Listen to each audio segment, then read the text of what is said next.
All right, so normally my T4Casts are just some random dumb nonsense. I just talk about some random topic and just go to town. It's usually what I do when I'm just driving home because I don't know, it feels a little more productive than just listening to the radio or something, listening to a podcast. Anyways, normally what I talk about is just some dumb nonsense.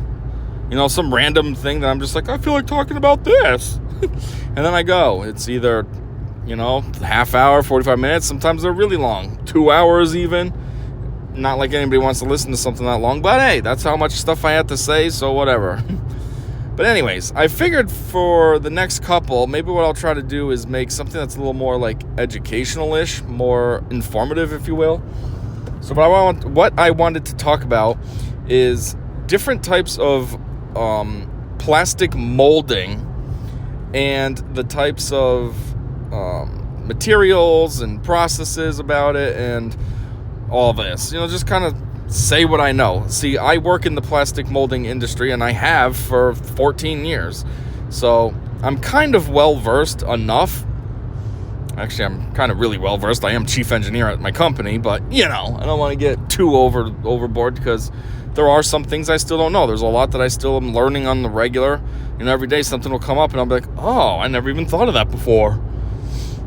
But anyways, so as far as I know, there could be more that I don't know about, but as far as I know, there are three main types of molding. There is injection molding, compression molding, and blow molding. Now, blow molding is kind of like a subset of injection. They have a lot of similarities, but there's enough differences to keep them separated. I mean, at my company, we don't do any blow molding. We just don't have the capability to do so we don't. But, so what I wanted to do in this one is I figured I would talk about compression molding and try to talk about as much aspects of it as I know and just, get enough information out there about compression molding. So to start, compression molding kind of is like a dying, or as far as I know, it's like a dying technology. From what I hear from a lot of our customers, it is kind of hard to find compression molding parts anymore, and there's very few companies that offer the service. Obviously, there's my company, and I hear there's like one or two others in the States. I don't know about overseas. I mean, I don't really care about overseas because we do it in-house. Why would I worry about an overseas company when I know we can do it? Even if I was working with the sales team, I wouldn't be trying to pitch an overseas company. I'd be trying to pitch our products. So I don't know how it is overseas, but I know in the States it is kind of niche. It is kind of like a dying industry. In large part, I think that's due to how there's been a huge push more recently for plastics to become recyclable and reusable. They don't want just recyclability, they want reusability as well. So that's where PCR comes in, which is post-consumer resin. That's products that have recycled materials. Like if you've noticed, Coke bottles and stuff are always advertising 100% recycled bottle, asterisk, except for the label, because that's what the industry wants. And the industry is driven by, oddly enough, it's driven by like big cosmetic companies. As over goofy as that is, like Estee Lauder and stuff, kind of have a big say in how this goes. But there's also an organization called the APR. This is the Association of Plastics Recyclers. So they kind of set standards and everything. They obviously play a huge role in this as well. They're kind of gatekeepers. I refer to them all the time if I have a question about a material. Hey, my customer wants recyclability. Do you know anything about this material? I'll give them a spec sheet or something. Does this fall within the realm of recyclability, or can I not offer this? And, they're a good resource.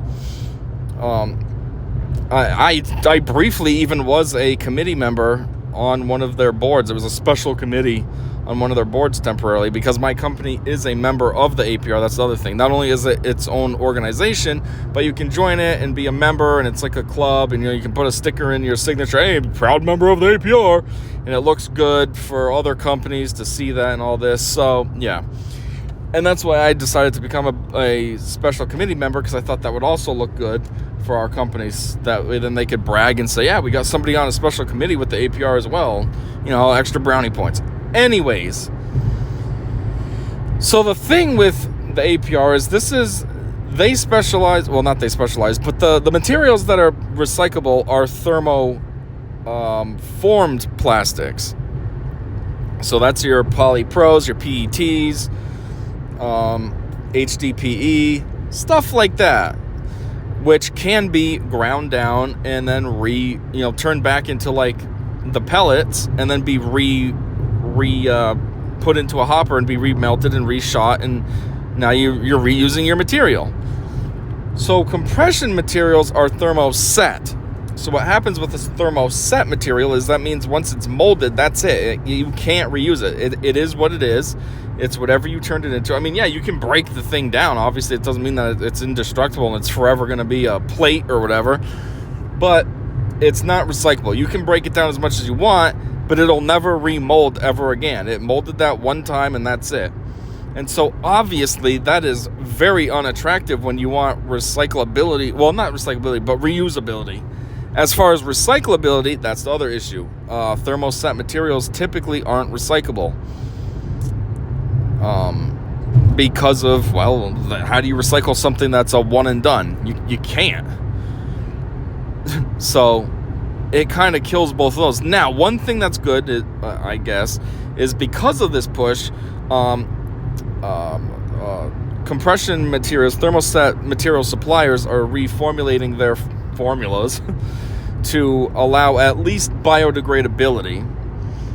That's one thing that's come out with like urea suppliers. There's a brand, I guess it is, called Alchemite, and what Alchemite is it's biodegradable. It's 30% wood grain pulp. It's got, I don't know, water in it. It's got all kinds of other stuff. It just has a splash of formaldehyde. That's the biggest problem with urea all along, is the full name is urea formaldehyde. And customers hear that and they think, oh, formaldehyde, that doesn't sound appealing. And you get it. It doesn't. But it's also very, very low concentrations. So anyways, the new formulation, gets it even lower. And they sent us a spec sheet.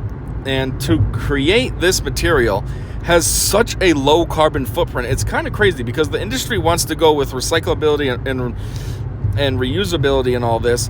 Yet to make those materials, there's a massive impact on carbon footprint.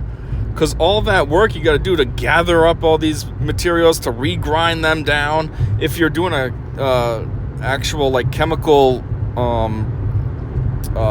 refining process, now there's all that to refine it and get it back to like a virgin status. There's a lot. Some of these materials, some of the even better like PCR type options actually have a huge carbon footprint, where the Alchemite is almost practically nothing.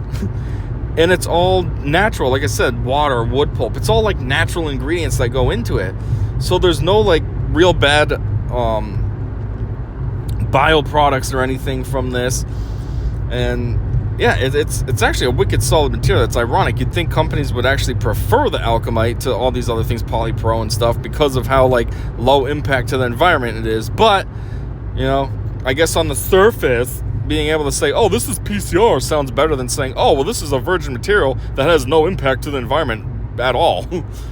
But anyways, yeah, so as far as the last iterations of the material, I think it was biodegradable still. I don't think this is like wildly a new concept they've come up with to offer biodegradability. But I think now the biodegradable is A, a lot more planet friendly, and B, I think it's designed to biodegrade a lot quicker than it used to do. So, it's a pretty solid option for a material. But that's the biggest issue with compression molding and why it's kind of going to the wayside, because that's not what companies want. That's not on their agenda. It is what it is. Now, as I said, there's urea, and then the other big variety of compression material is called phenolic. Now, for the most part, they're very similar. The hugest difference is just weight. Phenolic is a little bit lighter. So if you're like getting a big, huge order of something, you'd probably want to use phenolic, because obviously shipping costs are going to cost more if your material's heavier and stuff. If you're shipping stuff that weighs more, if you can cut back a few pounds or a few 1,000 pounds, depending on how big your order is, then obviously that's more ideal. So that's like the hugest difference. Another difference between urea and phenolic is typically phenolic only comes in black. I think you can get it in white, but it's like super uncommon. It just, for the most part, it's black. If you're ordering phenolic, you know it's going to be black. Urea, at least, comes in white and black. And the white, you can vary. You can manipulate. I mean, you might be able to manipulate the black as well. But for white, we've gotten so many different varieties of white. We have bright white. We've had regular white. We have white that you can add a UV inhibitor to it, which that mostly helps you when it comes to, like, decorating and stuff. We've gotten a white that's almost like a, what is it, like an off-white or something, you know, like how there's all these different paints for your walls. You can do that full spectrum with urea. But in addition to being black and white, you can also get colors for urea, custom colors. Phenolic is just black. So that's that's like a huge other downside. Now, the custom colors are kind of cool, too, because when you order a custom color in urea, the whole thing is just that color. Like, in comparison, if you order a custom color for injection, it's a concentrate, so you need to blend it in with your virgin resin, where urea, it just comes, it's good to go. It's already formulated. The material supply house has done all the work, so you don't have to worry about concentrates or anything. You just load it into your machine just like you'd load in regular black or white, and you just go to town. Now, one thing that's really popular with compression, or at least was really popular, is, especially in the cosmetics industry, it's because it can produce a product that has a nice weight to it. Because even, like I said, phenolic's lighter than urea, but, you know, if you have one part, you're not going to notice the difference. They're still going to feel roughly the same type of smoothness, same type of look, same type of weight, feel. I mean, they vary just by a little bit. You know, one might be, you know, a part in urea might be, I don't know, 0.390 ounces, where in phenolic it's like 0.378. Like, it's less, but it's not that much. It's nothing huge that's really standing out like, whoa, this thing's a pound, but in phenolic it's 10 grams. Like, no. But anyways, so it adds like a heavier weight, which cosmetic companies love because it gives, like, you know, it makes it feel more high-end and luxurious and all that. They like the sound it makes when you put it on a glass jar. They like the sound it makes when you put it on a counter. They like how heavy it feels. They like how it enhances the weight of the package as a whole. I mean, you end up with a pretty heavy package when you have a glass jar, a heavy cap, plus your cream or whatever inside. That it gets pretty heavy. So then they feel like it can justify, oh yeah, well, this is why we charge $300 for this. When really they're trying to use the packaging to justify their product. But that's the thing that was really popular with it before. It still kind of is. I mean, we have some customers that reluctantly ditch urea products for polypro products because they know that that's the way that they have to go to sell. But they would way prefer that heavy feel and the sound and all that. But anyways, so I don't know if I said this yet, but the way that the materials work for compression is that they're in a powder form. It's a very fine powder too. I mean, our compression department is messy because, you know, first off, the way it works is it comes in barrels, and so it just pours into the press. Now, it's under control. You have, like, the lid on. You got this special funnel and stuff. But still, when it's molding, it's coming out to get into those molds, and it's just flying in the air. It's so dusty down. It's not even dusty. It's just raw material all over the place. And it's literally everywhere. So we try hard to, like, have proper ventilation. We try to have proper like door flaps and all this to keep it out of the other departments. It doesn't work so well because it's so fine that it just gets everywhere. But, you know, you can only do what you can do. Anyways, so yeah, it's a very fine powder, and how it works, how it's activated, I guess you could say, is it's a combination of pressure, time, and temperature. So depending on the size of your product and what you're actually molding and what have you, how much material you need to use to make your product, that dictates how much time you're going to need to mold it / cure it, and how much pressure you're going to need. And it can also vary your temperature.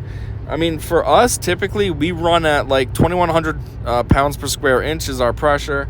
And our temperatures are around like high 200s, like 200 to like 325. I mean, 280 to 325 is kind of how we run our presses. I don't have too much knowledge on that because that's not something I have to do. I do the engineering side of things, so I make all the tools and all that, validate the materials and everything, come up with the designs that we're gonna mold. But I have some idea from being out in the plant and stuff.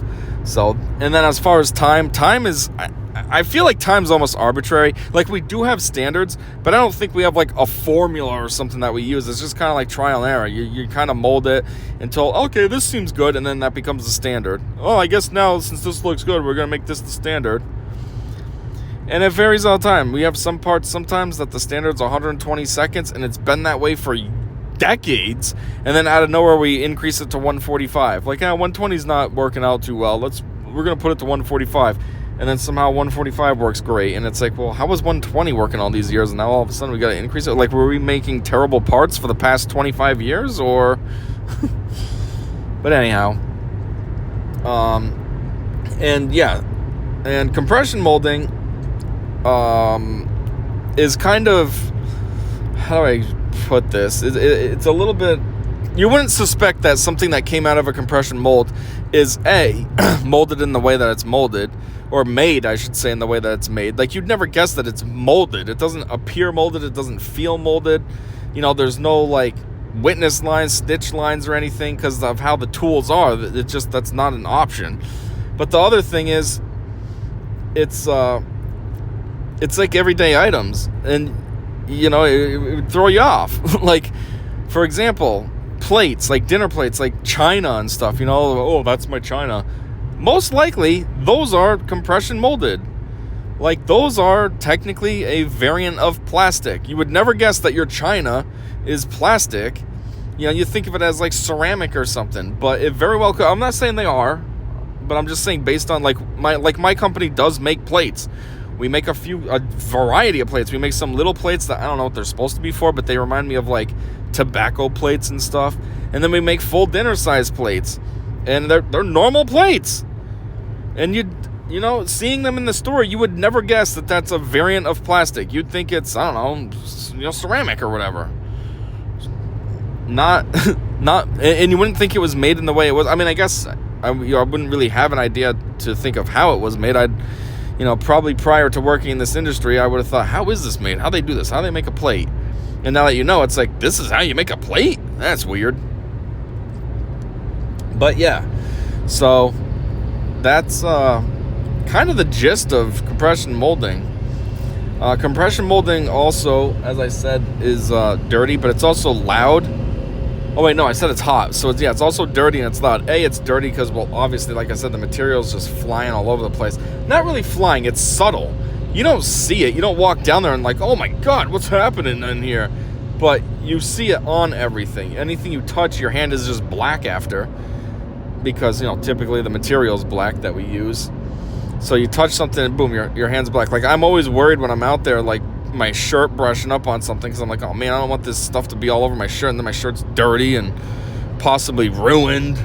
And then it's hot. Because you got to run your presses so high in order to properly mold, it's hot in there, especially in summer. Winter, it's hot, but I'm sure the employees don't mind it because, it probably feels good in comparison to how it is outside.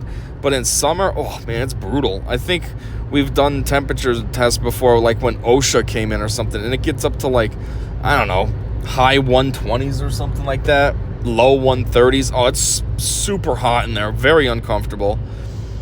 I mean, don't get it the wrong way. We do have stations set up for our employees. We have a couple of rooms that are dedicated to they're cooling stations. Their whole purpose is just to have like furniture in there for employees to relax on, and AC is running. And the whole point is just so that way then they have somewhere to go to cool off. And there's also drink stations there, well, water, but water bottles, bubblers, not bubblers, but like, those ones that you buy the jug and put it on, whatever that's called. It's not a bubbler per se, but for a lack of a better word, I guess a bubbler. So, and they're encouraged to take breaks very often, like every half hour, 45 minutes. Like, even if you don't feel like you need a break, just take one. We don't need you having heat exhaustion. But yeah, it gets pretty brutal. But unfortunately, that's the way it has to be, because like we do have a big overhead door. It's not for shipping and receiving and all that. It's just for like I don't know, for us to be able to like take a forklift and bring something outside if you needed to, or bring something in. But it's not for shipping and receiving. But sometimes the guys in the plant try to leave that door open because it's just so hot. They want to get some air in.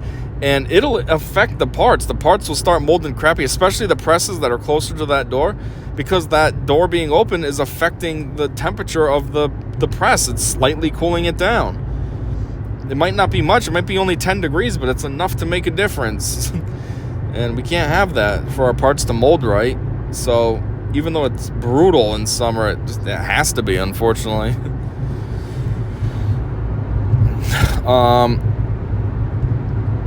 But anyways, what else? I don't know. I guess that's basically the general gist of compression molding. For my company, it's a technology that we've been doing since like the 50s. And it's funny because from what I understand, the presses that we use, so they're rotary presses. So what that means is it's a press that's just continuously going. They're never off. They're always on. And it rotates in a circle, basically. And yeah, it's all 100% mechanical. Everything. There's switches that control when a press opens and closes. There's switches to allow material to come out. There's switches to activate the breaker bar, which is how you get your part off of the core. It's everything. It's pretty cool. But anyways, from what I understand, that was actually like built and designed by the original owner of my company. So I work for a family company, and it's on its 4th generation now. And so the first generation like built that, and it's pretty cool. It's also cool when you consider how after all these years, 70 plus years, it's still working perfectly fine. Like, that was some good work he put in back in the day to make these things. And if he did make them, there's a lot. There's 19 that we run, plus there's like another 19 in like a storage garage, so that way then we have them for like spare parts and everything. It's like, geez, if he made these 38, that was a lot of work. But I mean, I guess it paid off. But still. And then yeah, I'm talking about this tooling. I forgot to mention that. So the tooling, for the most part, is typically pretty easy, pretty basic. It's just a cavity and a core. That's all you need. That's your stack. It's nothing complicated like injection can be. It's just a cavity and a core, and that's kind of how it works. The only thing I'd say is, for our purposes at least, it's a little bit backwards. Like injection would go cavity, core, stripper ring, yada, yada, yada, from top down. This one, when it's mounted in the press, it's the other way. It goes cores on the top, cavities on the bottom. But the reason for that is because the cavity has a well, and so with the material being powder and stuff, you need a way to catch that. So you have the cavity on the bottom, so obviously the material can be poured into there, and then the core comes down, and then they compress together, and the temperature happens and all that, and boom, bam, done. Now you got a part. But yeah, so anyways, overall compression in terms of molding, compression molding is, from a design point, from an engineering point, is very easy. Coming up with a compression mold, simple. At worst, it's 2 plates and a cavity and a core. Simple. As opposed to like an injection mold that's, you got to get with Husky or Mold Masters or somebody to make the hot runner. Then you got to do a full design yourself. The tooling alone, the stack ups alone can be complicated and everything. And where compression, cavity, core. The other thing that's cool about compression, at least at my company, is we got a spreadsheet that basically tells you exactly what you need to do. You plug in a few numbers, boom, bam, done. It tells you the cavitation that you can support. It tells you how big the diameter of your tooling should be. It tells you everything. So it makes it a no-brainer. And I'm sure it's like that everywhere else, because as far as I know, compression molding doesn't get too complicated. It does get a little more complicated than what we do. I think we do like very bare bones, simple stuff. but it works. So like, why complicate it, you know? But anyhow, I do think there is more complicated, and I know there can be because we do have some of it, like a reverse taper product, which means that the core has a taper in it that under normal circumstances you wouldn't be able to eject from the cavity has a reverse taper that under normal circumstances you can't eject it, because in theory it would be locked in, like it's smaller at the open end and bigger at the bottom. So that's a pain in the dick, that kind of tooling, because you have to rig it up so that way then it becomes like a 3-plate mold instead of a 2-plate mold.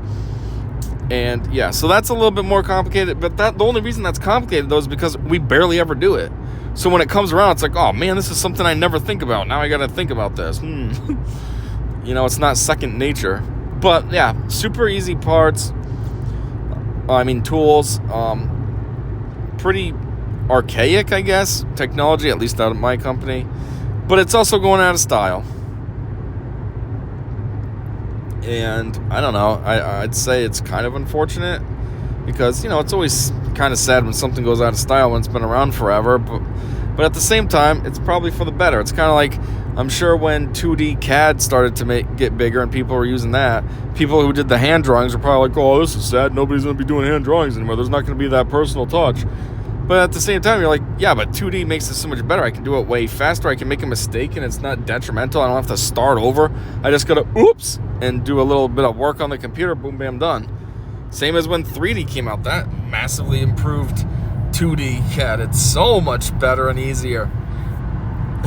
So, you know, maybe compression parts going to the wayside's fine. I don't think all are. I think it's just my company's kind of going to the wayside, the compression stuff, but it can't in general, because like I said, there's plates and stuff.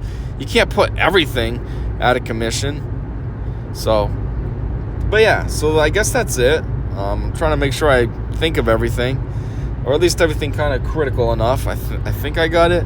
So, that's compression. And then what I'll do is in a separate one, the follow-up one to this, I'll talk about injection molding. And I'll try to cover as much as I can think of regarding injection molding. And I'll I'll tag on blow molding onto that, because, like I said, it's kind of in the same vein. Blow molding is kind of like right in the middle of all of this. It's got a lot in common with injection molding, but it has a little bit in common with compression molding too.